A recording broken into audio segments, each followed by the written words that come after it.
Di video ini saya akan menjelaskan mengenai pengaruh kemajuan iptek terhadap NKRI. Jadi, awalnya teknologi diciptakan untuk memberikan dampak positif. Namun di sisi lain, kemajuan iptek juga memberikan dampak negatif. Jadi di sini saya akan membahas dampak positif dan dampak negatif dari kemajuan iptek terhadap NKRI di bidang ekonomi. Kita akan membahas yang pertama itu dampak positif dari kemajuan iptek. Yang pertama, meningkat pertumbuhan ekonomi semakin meningkat atau semakin tinggi. Seperti yang kita ketahui, dengan menyediakan sarana prasarana atau menyediakan fasilitas dapat meningkatkan kemajuan ekonomi. Contohnya itu pembangunan jalan raya atau transportasi. Dengan adanya jalan raya, maka pertumbuhan ekonomi dapat semakin berjalan dengan baik atau semakin optimal. Di era Jokowi, kita ketahui bahwa Jokowi gencar-gencarnya melakukan pembangunan infrastruktur.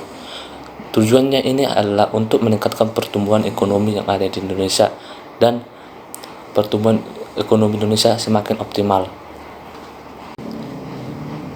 Yang kedua, semakin maraknya penggunaan TIK, maka pembukaan lapangan kerja semakin luas.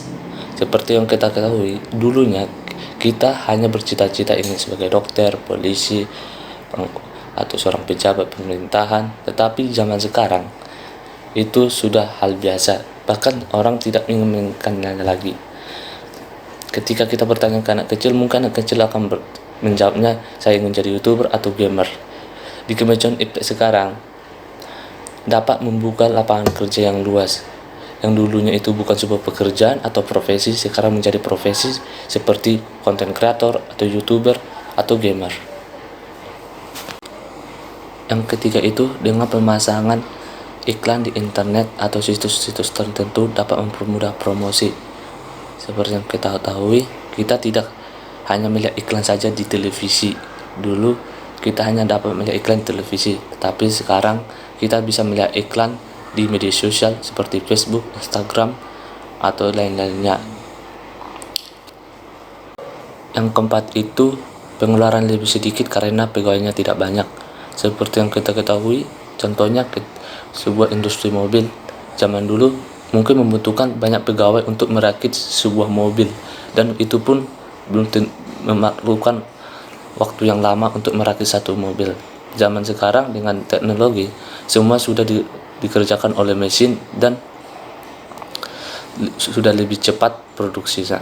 Yang kelima itu persaingan kerja akan semakin ketat karena para pekerja akan dituntut untuk menambah skill dan pengetahuannya.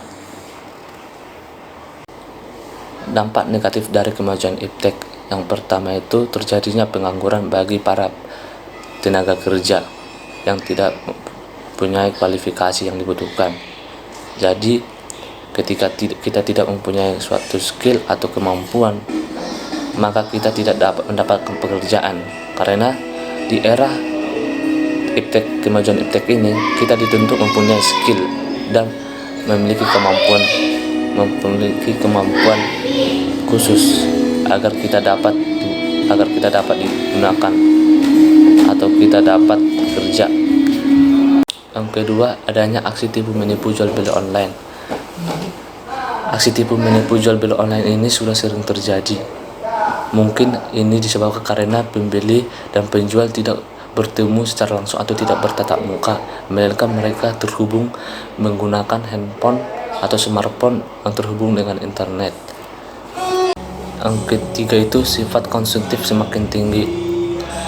Di kemajuan iptek sekarang sudah banyak sekali produk-produk atau barang-barang yang terbaru yang menggiurkan para konsumen. Ini yang menyebabkan sifat konsumtif semakin tinggi karena kepuasan manusia, karena manusia tidak bisa merasa puas dengan apa yang dimilikinya. Dengan barang yang menggiurkan, manusia dapat membelinya lebih dari satu, sehingga terjadi pemborosan. Contohnya zaman sekarang orang tidak menggunakan satu handphone lagi, sudah ada yang mempunyai 2 handphone. Itulah pembahasan mengenai pengaruh iptek terhadap NKRI di bidang ekonomi. Sekian dan terima kasih.